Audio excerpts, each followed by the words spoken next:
And I'm also pleased to announce that as we speak, the transfer of F-16 jets is underway, coming from Denmark, coming from the Netherlands, and those jets will be flying in the skies of Ukraine this summer to make sure that Ukraine can continue to effectively defend itself against the Russian aggression. तो दोस्तों, America के विदेश मंत्री Antony Blinken को आपने सुना, जहां पे उन्होंने कहा कि यूक्रेन के लिए F-16 रवाना हो चुके हैं, यानी कि यूक्रेन को अब F-16 फाइटर जेट मिलने वाले हैं।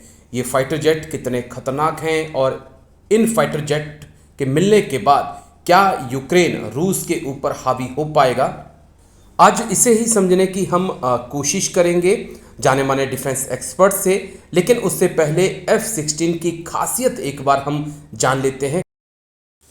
तो इसकी खासियत की बात करें, सबसे भरोसेमंद और सुरक्षित लड़ाकू विमान F-16 को माना गया है।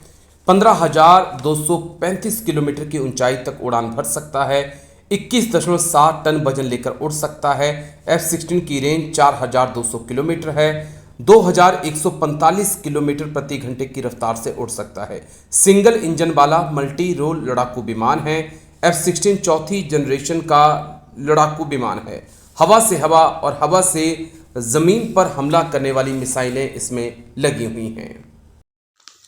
अमेरिका में हाल ही में हुए नेटो शिखर सम्मेलन के दौरान राष्ट्रपति जो बाइडेन ने यह अनाउंस किया कि अब यूक्रेन को बहुत जल्दी ही F-16 फाइटर विमान मिलने वाले हैं।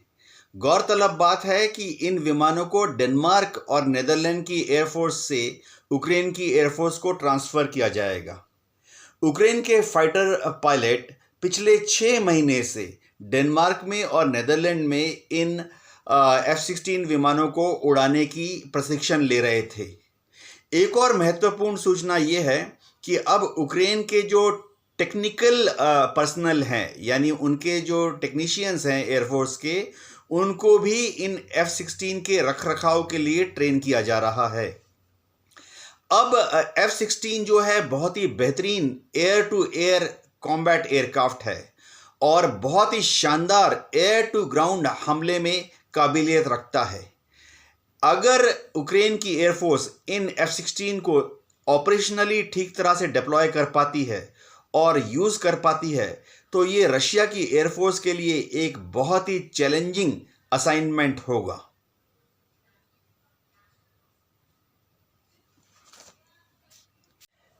F-16 विमान एयर टू एयर कॉम्बैट और एयर टू ग्राउंड अटैक के लिए बहुत ही बेहतरीन फाइटर एयरक्राफ्ट है।